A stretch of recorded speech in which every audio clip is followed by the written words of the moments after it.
Welcome back to the We Are Wave Makers podcast, where we explore the intersection of purpose, passion, and how it connects to holistic marketing for businesses. Presented by the Wave Makers Collective, we invite you to sit back and tune in to conversations with experts from Southeast Asia on how businesses can apply the holistic marketing approach to grow their business. I'm your host, Nazira Hashim, and I am thrilled to introduce you to our guest of the day, Jessica Schwarze, an author and exceptional leader who has been at the helm of driving B2B solutions across the vast and diverse landscape of Asia Pacific.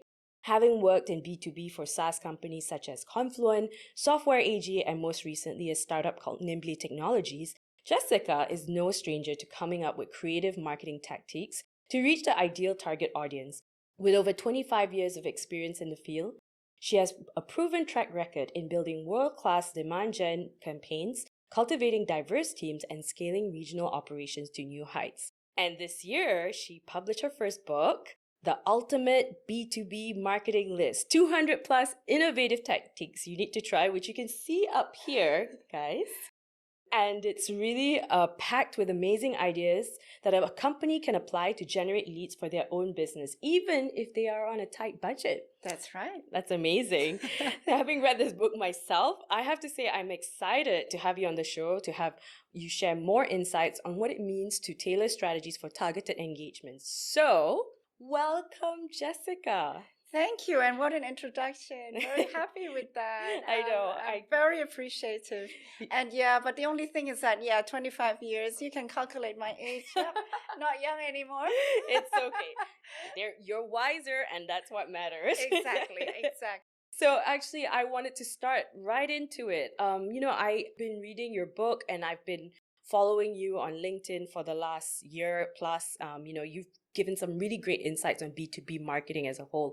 Why don't you tell me a little bit more about the book? What drove you to be, inspired to write it? Yeah, so, in the past, before joining Nimbly Technologies, I've always worked for large multinational companies, including SAP. If you're in the tech world, everyone would know SAP is the largest software company in Germany. Yep. And for enterprise solutions, it's one of the largest top ones in the world. So I was in SAP for 10 years, and then following that Software AG, quite not as big as SAP, but the second biggest in Germany, also a global organization, and then Confluent Inc., which they call a startup, but they made, at the time when I joined, already around 300 to 400 million US dollars per year. Wow. So you can't really call that a startup, no. Right? Now, what happened was, after that, I got an opportunity to work for a small startup in its truest sense, based out of Asia here, Nimbly Technologies. And, of course, the change is, it was quite profound, working from large organizations and then moving to a really small startup. But I do appreciate it because we are forced to be very creative. Working in large organizations, you have global teams to support you, huge budgets, and you are normally a part of a very, very big team. There's a team dedicated for a website, for search engine optimization, and all these other areas. Now, working for Nimbly, suddenly you have to do everything at a very small scale, at a very small budget. And so in Singapore, I still keep in touch with my peers. So these are marketing leaders in B2B, but they work for multinationals. And I would regularly meet up with them to see what's going on, in the industry, and learn and discuss best practices and so on. So after I worked for Nimbly, we are forced to be innovative because the budget is really small. But of course, the demands of the business was still very high to deliver pipeline that closes. And so me and my team, it's not just me, I give credit to the amazing team that I had as well. We really did all we can to find all these tricks and hacks, to drive pipeline at minimal or at no cost. So I start developing this list, you see. And then when I meet with my counterparts or my peers in Singapore, and I told them about these things, I was quite surprised that most of them do not know of these hacks. And why? It's because they have big budgets and they normally work with agencies. They're not so hands-on. And now I actually am able to really go behind the curtain and uncover all these tricks and hacks. And I thought, maybe I should write about this because people are just so surprised about these innovative tactics, as the tagline indicates. And so I started listing those tactics. Initially, it was 300. I chose the 200 best and then started developing this book. Wow, that's amazing. I mean, the book itself has really taught me a lot on the aspects of B2B marketing. I mean, I know you have experience in ABM, which is account-based marketing. Yes. And, within that, there's so much techniques that we can apply. And then, of course, there's the general stuff in marketing that also will help a B2B business grow. And in your case, it's the SaaS industry. Yes, that's right. And in SaaS, it's always depending on the audience, right? Yeah. And so my next question really for you is how do we create a tactic, or if you may, that really engages with a specific audience in the world of B2B? What are the key elements that we need to prepare? You worked with a small startup. Yes. What are the first things a marketing department needs to start thinking about in order for us to really target their ideal customer profiles? Yeah, absolutely. So before jumping in and running campaigns, this was my early days, my mistake really. I just wanted to deliver results so quickly without doing the groundwork. And the groundwork is absolutely essential. And that's why in the book, the first chapter, it's about getting to know your customers intimately. So this is the foundation for all the tactics and programs that you build on top of it. So the first thing is to try to understand your customer as intimately as possible. How you can do this is to look at existing customers for, companies who have been around for a couple of years, and then try to build, you try to identify patterns, like who are the job titles typically involved in the buying process? Why did they decide to buy? So you can build a value prop that addresses their pain points, for example, and also objections, right? The loss analysis. So why did some of people in the same industry and job title decide not to buy? That's also important. And this is just the initial layer. But in my book, I highlighted how beneficial it is when you already have existing customers to, just do a gathering and have a face-to-face interaction with them. And for marketing to be proactive in this regard and say, let's organize a nice dinner, a nice lunch. And most people are very open to them. It's also, okay, I can network and, it's for a good cause. This vendor or this partner, they want to learn more about us and serve us better. You develop a list of questions and just interact with them and gather as much information. For example, where do they research on a particular solution, or what are their key problems? What is the elements that they're not happy about in the solution that we're offering? The list goes on. And this, you build a report, and it will be a starting point for all content development and campaigns that you run. Following that, it's extremely powerful and should never be ignored. So that is one, right? Another one, of course, this is just without talking to the customers directly. It is looking into the existing customer base in the systems that you use.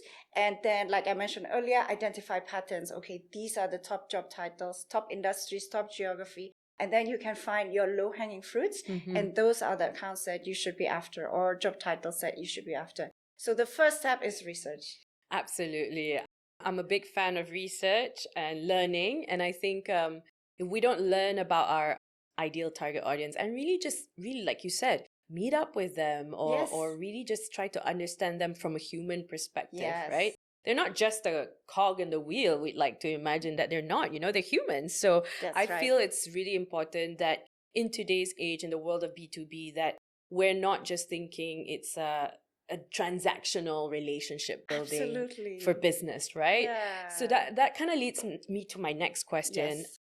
What kind of content, if we were to prioritize a B2B company, what sort of content would they need to develop to really kick off their tactics? I mean, would you say is the website a priority, or is it the blogging? Like where would you start after knowing the research?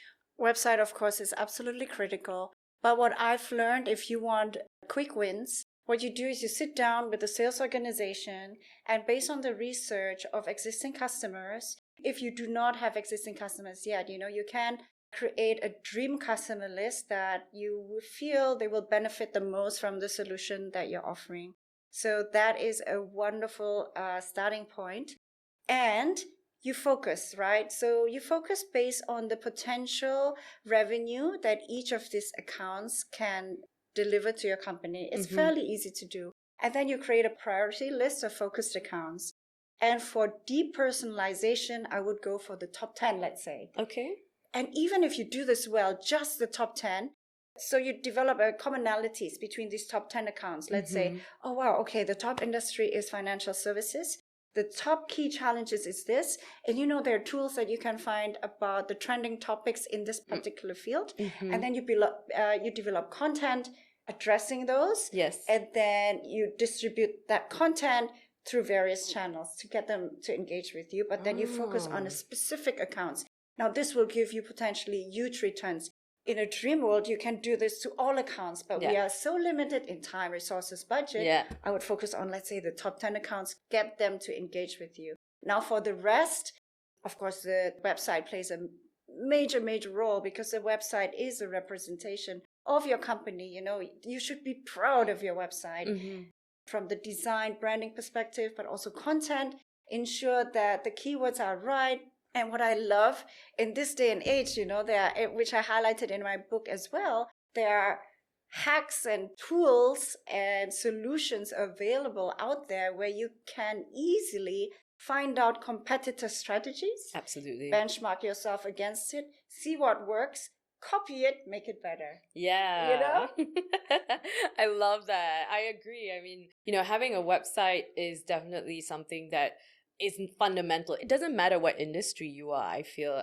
In the world of business, having no website makes you look less professional. Absolutely. And of course, in any startup, tech startup, no website and no information. Like I've worked with young startups most of my career, and I noticed that their priority for their website and content creation in the world of B2B, they don't really pay attention to it when there's actually, like you said, such high value when you focus on noticing what their customer pain points are and utilizing that as content. And it's very simple in that sense because it's like when you come in there, you feel like you can trust them, that they know what they're talking about, you know?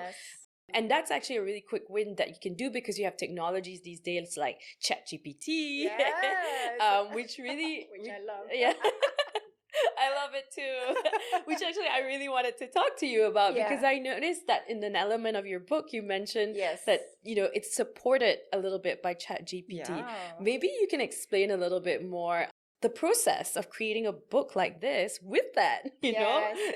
So, okay, I would not say, there's articles going around that says like, oh, you can publish a book using ChatGPT, but at this point in time, no, not yet. It's very repetitive. It doesn't go deep.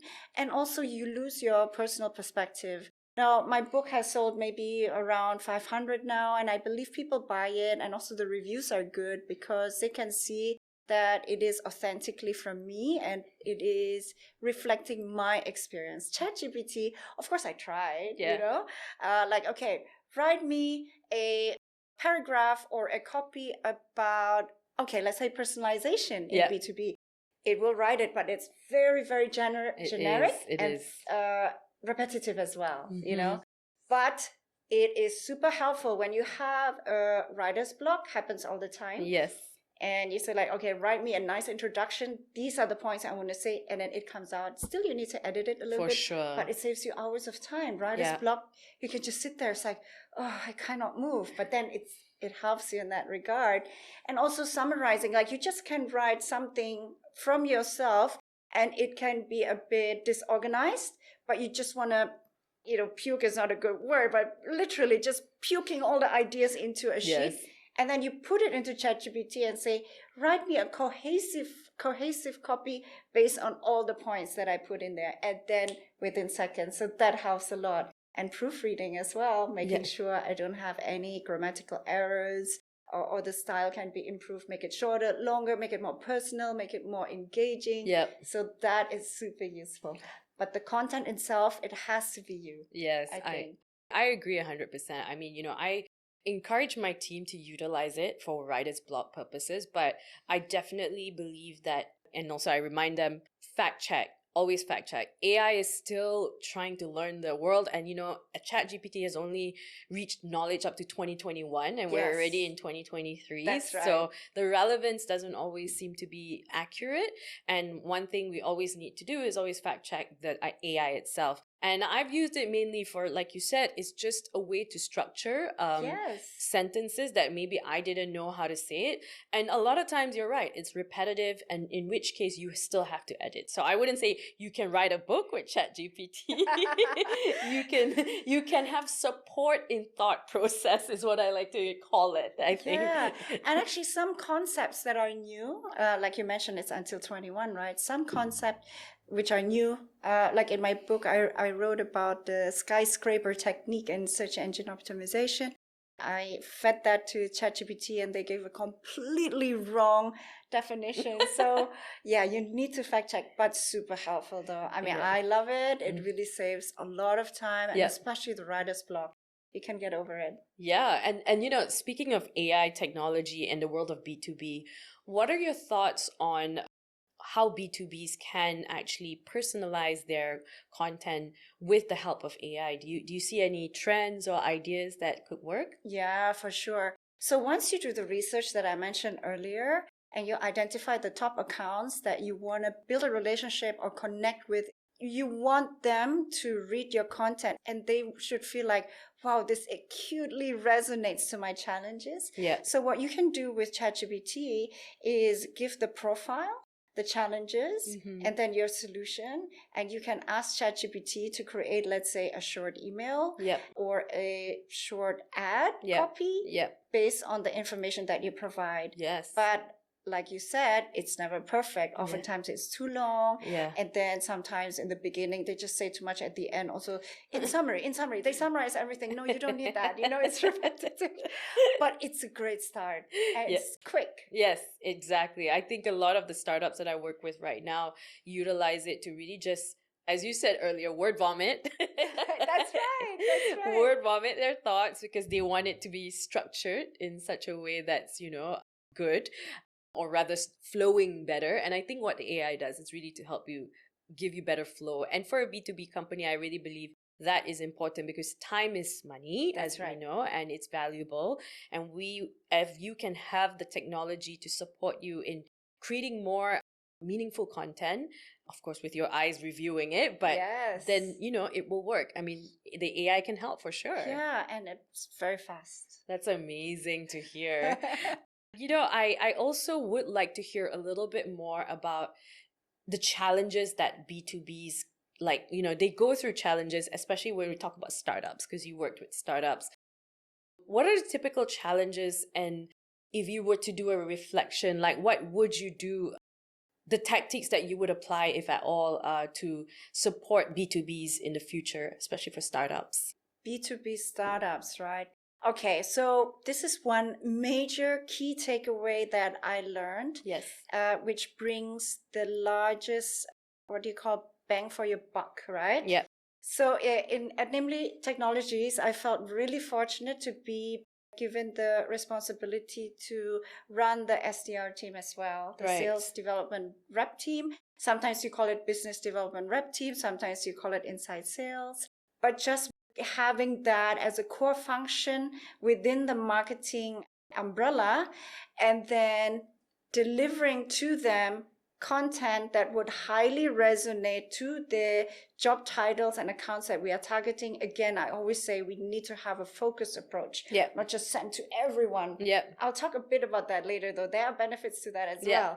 But having a focused approach and then guiding your team in delivering messages that truly resonates with the target audience using SDR outreach has been extremely effective in delivering meetings. And even for companies that are not well known, but being able to deliver meetings with senior executive level, professionals.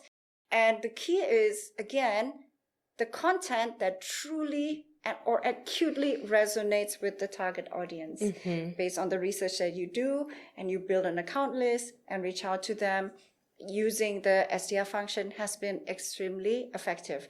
Now, it will be even more effective. Of course, marketing plays a role as well in developing content and assets that is aligned to the target market. Because people don't always reply, even though the message, they feel like, wow, this is really great, but they're busy. So what you can do is do it like a soft touch email drip, send them, hey, we've did this research on a particular subject matter that is of interest to them, and then continue with that kind of soft selling approach, giving valuable data for free. So this is what I think is very effective. And of course, what comes with it is just this very tight collaboration between the SDR team and marketing, and then sales later on as well. I see. Yeah, it's always the challenge, right? To work just to rely on marketing. Sometimes it's a very difficult task. Yeah, and sometimes people expect it. Yeah, they do. I mean, it happens, but truth be told, it's a funnel, right? Yes. And so, it takes a bit of time to nurture the relationship. Yes. And on top of that, of course, if you have you have the fortunate ability to have an SDR, most B2B startups they can't afford it. And, they're relying on marketing. And so I think marketing startup, if they're listening, right, startup marketing leads, they're listening to this would be very valuable to even consider. One headcount in SDR would even probably go miles for you guys. Oh, absolutely. Because, immediate follow-up, they did the studies, right? If you follow up within 24 hours, the conversion from a lead to a meeting jumps by staggering 80%. But it has to be followed up within 24 hours. And every day, the percentage goes lower and lower. And before you know it, they already forgot about you. Yes. They went to a competitor. Yes, that's so true. I mean, you can even see this in data when you look at the analytics of a website. When you look at the Google Analytics, when do they drop?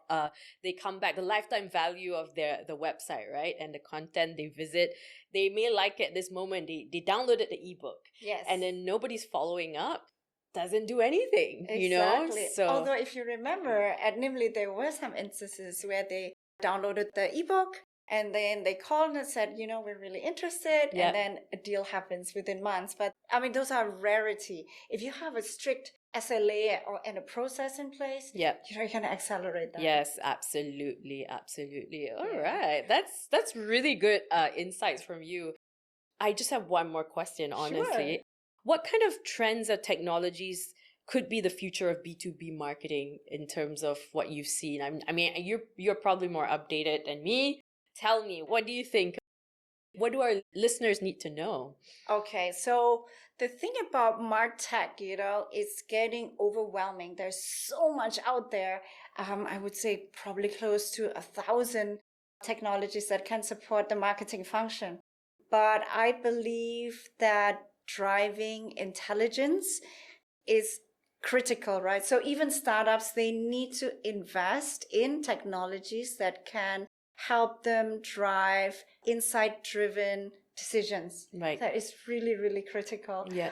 And if you just rely on Excel, that will not be sufficient because you need to see the trends and how things are developing, and also identify customer behavior. It's a big thing now. It's contextual marketing, if you heard about it. So personalization is no longer just about, let's say, geography, job title, but also how they have interacted with your assets and content, or even external content in the last month, like intent data. You combine all of that together, and then you can reach out to them via email, through marketing, or via the SDR team in a very meaningful way. Yeah. Not a creepy way, though. It can get creepy because, like, how do you know that I was reading this?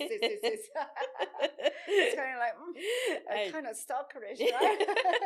But it's moving in this direction where everything becomes extremely visible. Yeah. I think that transparency within, the B2B marketing world is actually welcomed if you actually give the disclaimer. Like, I like that you gave that disclaimer in your book because it allows people to understand your style. And I think in today, like you said, it's going to get more and more, vast, the world of technology and MarTech. And if it's anything, we need to be more transparent with what we utilize and actually be able to let our potential customers know that this is our way of approaching you in a more authentic manner. Yes, a meaningful way. Exactly. It's not like we're just coming in and bombarding you with information. Right. I think that's so much more powerful than actually just sending information without thinking about that person in mind. Thank you, Jessica, for coming on to the show. We really appreciate all the insights you shared on tailoring a personalized B2B strategy that engages with the business audience. I'm pretty sure our listeners have learned a lot and would be happy to have you back on the show. If you're interested in reading her book, you can find it at her website at www.jessicaschwarze.com. I highly recommend reading it, especially if you're in B2B marketing. And that wraps out our 7th episode. And if you enjoyed what you've heard, do give us a follow at wavemakers.co on our Instagram to stay updated on our latest episode. Thanks for tuning in.